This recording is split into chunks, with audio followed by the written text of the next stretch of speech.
영화 쉰들러 리스트라는 영화, 오스카 신들러라는 사람이 1908년도에 오스트리아와 헝가리 그리고 현재는 체코의 모라비아 지역에 거기서 태어난 사람인데, 이 사람이 아버지도 사업가였어요.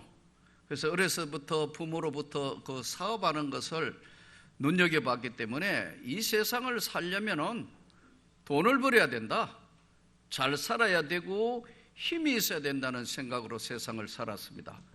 그래서 그는 당시 이제 2차 세계대전이 발발하기 직전까지 분위기가, 유럽의 분위기가 그랬는데 2차 대전이 벌어지자 말자 독일이 승승장구함으로 그가 가만히 생각해 볼 때는 돈을 벌 수 있는 방법은 바로 히틀러의 최측근이었던 SS 친위대, 우리가 소위 이야기하는 게슈타포, 그들과 친해지면 돈도 권력도 명예도 다 가질 수 있다는 것을 사업가 본능적으로 파악을 한 거예요. 그래서 이제 SS 친위대하고 굉장히 가까워집니다. 그래서 그는 그들에게 많은 뇌물을 주고 또 미인들을 속여서 미인 공세를 해서 여자들을 세워서 그들의 환심을 사기도 하고, 또 그들이 좋아하는 불법 주류 술을 많이 그들에게 이제 베풀면서 굉장히 가까워져서 사업에 큰 성공을 거둡니다. 그러던 어느 날 그는 이제 임금을 착취해서 돈을 벌 수 있는 방법, 최고로 빨리 버는 방법이 뭔가 했는데, 그게 소위 아우슈비츠 수용소 안에 불법으로 잡은 유대인들을 이제 가장 싼 노동력으로 돈을 버는 방법을 이제 가지게 되었고, 그렇게 함으로 자기는 최고의 빨리 부자가 될 것으로 생각해서 했는데, 이 아우슈비츠 수용소에 가가 유대인들을 보니까 독일 군인들이 사람 죽이는 거 파리 잡듯이 정말 죽이고 성폭행하고 마음대로 유린하는 걸 보면서 충격을 받는 거예요. 너무너무 충격을 받는데, 이제 그냥 돈 벌려고 그 사람 데리고 있다가 1300여 명의 그 영혼 식구들을 구원하기 위해서 지금까지 벌였던 모든 전 재산을 다 써가면서 한 사람씩 한 사람씩 빼내고 오고 죽음에서 건지는 작업을 해요. 이것이 영화 쉰들러 리스트라는 영화로 나와서 많은 사람들에게 감동을 주었습니다. 그가 이제 죽고 난 뒤에 1974년도에 사망을 하자 유대인들이 홀로코스트 거기서 살아남은 사람들 기념, 또 유대인들이 그를 데리고 와서 지금 성지에 묻어놨어요. 유대인들 무덤이 있는데, 아마 성지순례 이번에 갔을 때는 못 봤지만 지난번에 한번 그 쉰들러 리스트 거기에 유대인들이 꽃을 꼽아놓고 우리는 당신의 그 마음을 끝까지 귀하게 보고 당신을 사랑합니다 하면서 그 무덤을 그쪽에 가지고 있어요. 그런데 영화 쉰들러 리스트의 기초가 된 책을 쓴 토마스 키닐리라는 사람이 이 책을, 이제 쉰들러 리스트에 대한 책을 쓰게 되었고, 이것이 이제 세상에 알려지게 되는데, 왜 그가 그런 일을 했을까? 왜? 돈 벌어야 하는데 왜 돈 버리는 사람은 물불 가리지 않고 돈을 벌어야 하는데 왜 그가 그런 일을 했을까 하는 것으로 초점을 맞추어서 소설을 쓴 건 줄 알았는데, 왜 그가 그런 일을 했는가 보다는 어떻게 인간의 존엄을 가진, 더더군다나 믿음을 가진 사람이면 어떻게 그런 일을 안 할 수 있을까 하는 것에 초점을 맞췄어요. 오늘 이 본문은 가나안이라는 이스라엘 백성들이 마지막 정복할 때 그 정복사에 점을 찍은 사람 이야기, 갈렙의 이야기가 오늘 본문에 나오는 본문 내용입니다. 갈렙은 오늘 여호수아에게 자신을 이렇게 소개합니다. 나는 당신과 같이 그 가나안 정복을 하는데 필요한 가데스 바네아에 갔다 왔을 때 여리고를 정탐할 때 내가 따라갔다 왔고, 지금도 내가 하나님 보실 때 나이가 85세인데도 건강하다. 그런데 내가 내 나이 40세의 여호와의 종 모세가 가데스 바네아에서 나를 보내어 이 땅을 정탐하게 하였으므로 내가 성실한 마음으로 그에게 보고하였고, 나와 함께 올라갔던 모든 형제들은 겁이 나가 간담이 다 녹았는데, 나는 그날에 내 하나님 여호와께 충성하였으므로, 본인 스스로가 내가 내 하나님 여호와께 나는 충성한 사람이다, 자기 자신을 이렇게 소개해요. 자기 자신을 스스로가 이렇게 소개하면서 나는 하나님께 충성한 사람이다.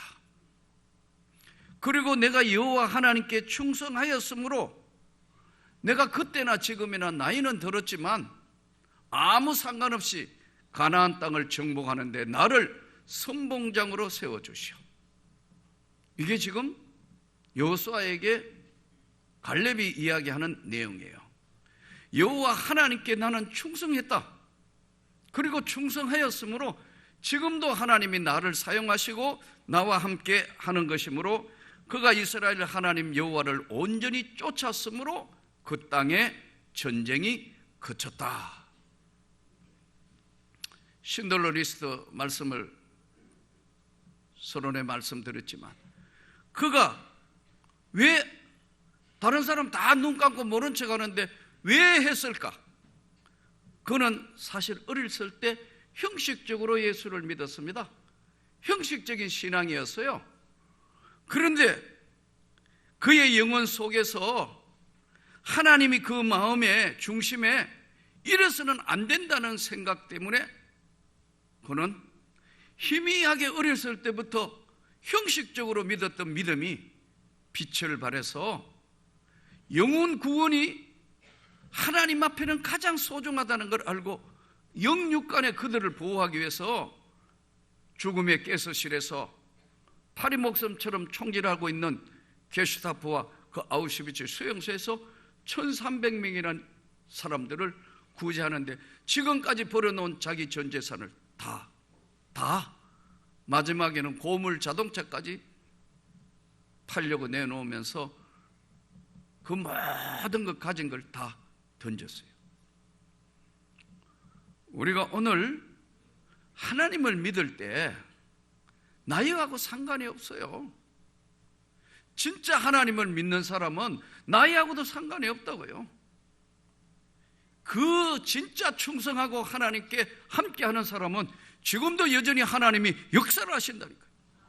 그의 이름으로 기도할 때 질병이 떠나가고 악한 귀신이 떠나가고 하나님의 능력이 그와 함께한다는 거예요. 진짜 충성하는 거예요. 지금 하나님 앞에 진짜 충성했다는 갈렙의 기도를 들으시고 갈렙의 고백을 들으시고 그 땅의 전쟁을 끝나게 하는 거예요. 자기 자신을 스스로 여호와께 충성했다, 나는 하나님께 온전히 쫓아왔고 충성했다고 고백한다. 나이 좀 드신 분들 대부분 보면 어디가 아프고 어디가 힘들어 못한대요. 나 아무것도 못한대요. 그 시대에 85세는 최고 장수한 사람이에요. 그래도 그는 나는 하나님께 충성한 사람이다. 신앙은 나이하고 관계가 없다니까요.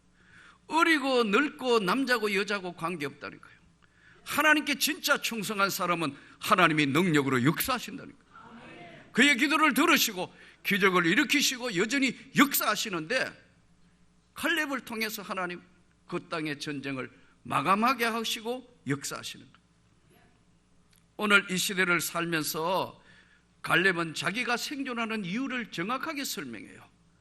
내가 오늘 85세인데 지금까지 살아있는 것은 하나님의 은혜고 하나님이 나와 함께 하셨기 때문에 무엇이든지 감당할 수 있다. 교회도 35년을 이 명문계를 지켜오며 방에서 교회를 개척해 여기까지 오면서 보면 연말 되면 전 이거 뭐 찬양대 봉사 못해요, 구역장 못해요, 뭐 못해요 하는 사람 많이 봤지만 제가 해볼게요. 나 이런 사람 별로 못 봤어요. 여러분, 오늘 이 하나님 말씀을 깊이 명심하며 들어야 돼요. 하나님의 일은 못하는 게 없어요. 왜냐하면 생존 이유가 여기 있기 때문에. 살아있는 이유가 뭐냐면 하나님의 나라를 위해서 선택을 받은 거란 말이에요. 근데 조금만 지내면 뭐를 못한다, 뭐는 안 된다는 것으로 이야기하는 사람이 많지. 갈렙처럼 내가 살아있는 이유는 나와 함께 하시는 그 하나님이 내가 충성했고 앞으로도 죽는 날까지 충성할 것이고 그 하나님을 나는 온전히 쫓아왔기 때문에 나를 선봉장으로 세우시오. 이게 힘으로 하는 전쟁이 아니잖아요. 우리가 신앙생활은 중심이 어디 있느냐에 따라 달려있어요. 신앙생활은 중심이 무엇이냐에 따라서 하나님이 우리와 함께 하시고 은혜를 베푸시고 능력으로 역사하시는 거예요. 대부분 오늘 신앙생활을 인본적으로 보다가 보니까 다 계산부터 먼저 되고 나에게 유익이 있나 없나부터 따져요. 갈렙은 나는 하나님께 충성한 자다. 여러분 맞습니까? 내 신앙생활은 하나님 앞에 절대 충성했다. 그리고 나는 그를 온전히 쫓았고 그분이 말씀하면 언제든지 무엇이든지 할 수 있는 생존에 살아있는 이유가 여기 있다. 이것이 바로 세상을 바꿔놓는 가나안 전쟁을 종료시키는 갈렙의 하나님 앞에 서 있는 신앙이에요. 사랑하는 성도 여러분, 세상에 많은 일들이 있고 많은 것들 왔다 갔다 해요. 하나님을 온전히 쫓는 갈렙이 자기 고백을 하면서 하나님께 충성했다. 나는 이것은 오늘 우리에게 시사하는 바가 대단히 큽니다. 왜 기적이 일어나지 않고 왜 하나님의 역사가 나타나지 않고 왜 강력한 권능이 나타나지 않느냐? 스스로 물어볼 때 하나님께 충성하지 못했다는 것으로 자괴감을 가지기 때문에 그래요. 이번에 유럽 장로교 선교대에 가서 보니까 별의별 사람들 다 있어요. 프랑스 파리 1대학 건축학 박사학위 받으러 갔다. 또 독일의 유명한 대학에 공부하러 갔다. 어디 공부하러 갔다가 여러분 이 사람들 고국에서 예수 안 믿은 사람들도 있어요. 근데 거기 가서 예수 믿고 난데 은혜를 받고 나니까 삶의 목적이 바뀌어본 거예요. 그래서 여러분 거기서 신학 공부하고 목사가 돼보니까 한국에 있는 집안에서는 난리가 난 거예요. 온 집안에 크게 되겠다고 유학 있는 돈 없는 돈 다 해가 유학 보내놨더니 갑자기 은혜 받아가 목사가 돼. 그렇다고 뭐 큰 목회하는 것도 아니고 여러분 그 몇 명 유학생들 한국에 멀리 이역말리 와 있는데 예수 믿는데 갈 교회도 없는 그들을 위해서 일생을 20년 30년 헌신하고 있는 그들의 모습 앞에 가슴이 찜하더라고요. 세상으로 보면 잘 나가는 사람들 아니에요. 최고대학 공부했으니까 건축학 했고 뭐 했고 뭐 예술했고 하나님이 바꾸시니까 사명이 있어서 생명의 문제로 바뀌니까 전체를 다 던지는 사람들이에요. 이번에도 집에 중간중간에 오면서 제 손을 잡고 그러더라고. 울적이면서 너무너무 은혜를 받았다고. 이 멀리까지 올 수 있는 분도 별로 없지만 또 여기 우리를 위해서 도와주고 이렇게 참 보낸 교회가 대단하다. 우리 명문교회가 대단한 줄 믿습니다. 그들을 위해서 베풀고 그들을 위해서 나누고 할 수 있는 교회가 그리 많지 않아요. 자기 거 아끼고 자기 거 모으려는 교회는 많이 봤지만 이 시대에 나누려는 교회는 별로 그렇게 많지 않아요. 또 그 멀리까지 안 가도 돼요. 그렇지만 그 멀리까지 쫓아가서 그들과 같이 하고 있다는 사실에 후배들이 선배들이 감격하며 내 손을 잡고 울적이더라고요. 사랑하는 성도 여러분, 삶은 여호수아와 이어서 갈렙의 그 신앙은 생존 이유가 바로 하나님께 충성. 나이 들면 못한다, 아프다, 힘들다 알아요. 그러나 하나님께 충성하겠다 하면 하나님이 깨끗하게 씻어주는 줄 믿습니다. 삶의 목적이 분명한 사람은요, 아프지도 않아요. 삶의 목적이 분명한 사람은 하나님이 붙드시는 거예요. 이 갈렙이 바로 여호와를 온전히 쫓았다. 그의 충성한 신앙 안으로 들어가 보면 두 가지인데, 해야 될 것과 하지 말아야 될 것을 정확하게 하나님 앞에 알고 있는 거예요. 인간이 하지 말아야 할 것이 계명에 보면 살인하지 말라, 간음하지 말라, 도둑질 하지 말라, 이웃의 거짓 정언 하지 말라, 남의 것을 탐내지 말라. 하지 말아야 될 것 이야기하고 계세요. 하지 말아야 될 것, 살인, 가장 나쁜 거기 때문에 살인은 세상 법에도 무서운 중형을 내려요. 성폭력, 외국에는 이것을 영혼의 살인으로 보는 거예요. 그래서 아주 중벌을 내린다고요. 하지 말아야 될 것, 뭐 여기 그럴 사람이 누가 있겠어요? 그렇다면 세상 법에도 다 잡혀가고 할 것이지만, 그렇게 중심을 잃으면 하나님 믿는 백성들도 여전히 무너진다는 것을 말씀하고 있어요.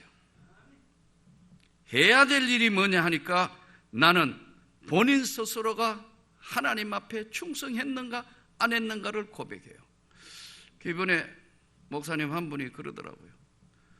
참 너무너무 멋있고 너무너무 잘생겼고, 또 목사님이 참 예술가처럼 그렇게 생겼어요. 옷도 그렇고 멋있어요. 근데 저 해외 나가가지고 목회를 했는데, 사모님이 어느 날 자꾸 발작을 하더래요. 그게 아마 간질이 생겼는가 싶어. 외국 병원 같은 데는 그렇대요. 검사하는데 2달, 검사 소견서 나오는데 2달, 전문가 만나서 치료받아야 되는 것 정해지는데 2달. 그러면 죽을 법 없대요. 그래, 아프면 빨리 한국 나와요. 한국 사람은 성질이 급하기 때문에 가가 팍팍팍팍 하는 거, 이거 좋은 것도 있는 것 같아요. 성질 급하니까. 아마 여러분 뭐 진단 받는데 2달, 그거 평가하는데 2달, 어떻게 치료해야 되는데 2달 걸리면 여기 성질 나서 여기 참을 사람 한 명도 없어. 나도 못 참을 것 같아. 그러니까 빨리 병원에, 중병원 빨리 한국 나와야 된다더라. 나와가 딱 검사하자마자 MRI 찍고 딱 판정이 뭐냐? 뇌 종양, 뇌에 악성 종양이 생긴 거예요. 수술하고 치료하고 해가지고 결국은 몇 년 버티다가 돌아가셨어요. 목사님이 아들, 딸 어린 것 데리고 그 애들이 성장할 동안 계속 긴 시간을 이 아이들을 양육하고 키우면서 목회를 했대요. 그런데 아내가 마지막에 이제 병원에서 의사가 손을 흔드는데, 어느 날 열왕기하 20장에 있는 하나님 말씀에 히스기야가 눈물로 기도했더니 하나님이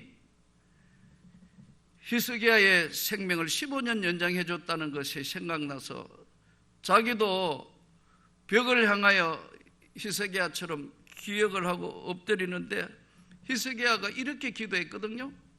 하나님, 내가 하나님 앞에 진짜 선하게 행한 것과 내가 전심으로 하나님 앞에 진실로 살아온 것을 하나님 기억하셔야 되는 거 아닙니까? 그 눈물의 기도를 들으시는 하나님이 이사야 선지자가 왕에게 당신 오래 못 살고 이제 죽을 거니까 유언하고 준비하시오 했다가 나가자 말자 히스기야가 그렇게 기도하니까 거꾸로 한순간에 반전이 되어서 15년 더 살게 됩니다. 왕이요. 이렇게 가서 이야기를 하는데, 이사야 선지자 입장에서 한번 생각해 봐요. 왕한테 얼마나 말하기 힘든데 유언하고 죽을 준비하시오 이래놓고 또 금세 15년 살 겁니다. 이거 무슨 장난하는 것도 아니고, 여러분 왕한테 이거 보통 문제가 아닌데 하나님이 얼마나 급하셨으면 그렇게 응답을 하시겠나. 그런데 아무리 기도하며 생각해도 자긴 주의 종이었지만 하나님 앞에 선한 것, 선하게 행한 것, 진실로 하나님 앞에 별로 행한 게 없더라는 거예요. 그리고 그 기도가 안 나오더라는 거예요. 그리고 아내는 세상을 떠났고, 이후에는 후회 없이 목회해야겠다. 사랑하는 성도 여러분, 오늘 갈렙의 말씀을 잘 들어야 합니다. 충성하고 있습니까? 너무 심각한 겁니까? 우리 스스로에게 나 정말 하나님 앞에 충성하고 있는 것인가? 나 하나님을 온전히 쫓고 있는 것인가? 한번 가슴에 깊이 손을 얹고 오늘은 한번 돌아보면서 하나님, 정말 내가 인생 전체를 던져 여호와께 내가 충성하고 그 하나님 앞에 서 있다는 것을 오늘 다시 한번 확인하는 그런 은혜의 시간, 삶이 되기를 축복합니다. 그러기 위해서는요, 내가 신앙생활을 어떻게 하느냐 하는 것은 내 뜻과 내 힘으로 하는 것이 아니고 하나님께 맡겨야 되는 거예요. 그래야 그렇게 되는 거예요. 한자에 보면 이런 게 나와요. 우생마사. 소는 살고 말은 죽는다는 게 있어요. 우생마사. 이게 무슨 말이냐면 보통 강물이 이렇게 흘러가는데 소하고 말이 둘이가 들어가면 동물은 태어나면서부터 생존적으로 수영을 할 수 있게 돼 있어요. 연습회가 수영장에 연습회가 했는 게 아니고요. 이게 동물과 사람이 달라요. 사람은 강물에 던지면 죽어요. 수영 안 배우면요. 그러니까 여러분, 수영할 수 있는 사람과 없는 사람은 강물에 뛰어 들어가 보면 알아요. 수영 못하는 사람은 안 뛰어 들어갈라 해요. 죽는 줄 아니까. 수영할 수 있는 사람은 수영하기 때문에 강이라도 뭐 자기가 할 수 있는 수영까지는 자신이 있다 이거예요. 동물은 한 번도 태어나서 수영 연습한 적 없어도 집어여면 생존적으로 살아 나오게 돼 있어요. 본능적으로. 말과 소를 집어여면 말이 2배 빠른 속도로 강을 건너와요. 소는 너레너레 뒤에 따라와요. 그런데 급류가 흐르는 강에 오면요, 말은 죽어보고 소는 살아요. 말은 급류를 거꾸로 올라가가 계속 자기 힘으로 막 올라가다가 힘 빠져가 익사해요. 그런데요, 소는 급류가 딱 오면 엉덩이를 뒤로 돌려요. 떠내려가요. 그냥 물에 떠내려가는 거예요. 계속 가다가 물이 어느 정도 좀 오면요, 그때 비실비실 강가로 나오는 거예요. 신앙생활이 중심입니다. 여호와께 충성하는 걸 내 마음과 몸과 시간을 모두 거기에 초점을 맞추고 있는 거예요. 그 땅에 전쟁이 거치는 것은 하나님 앞에 충성. 오늘 이 말씀을 들으면서 깊이 한번 돌아보고 하나님께 영광이 되는 우리 삶이 되기를 진심으로 축복합니다.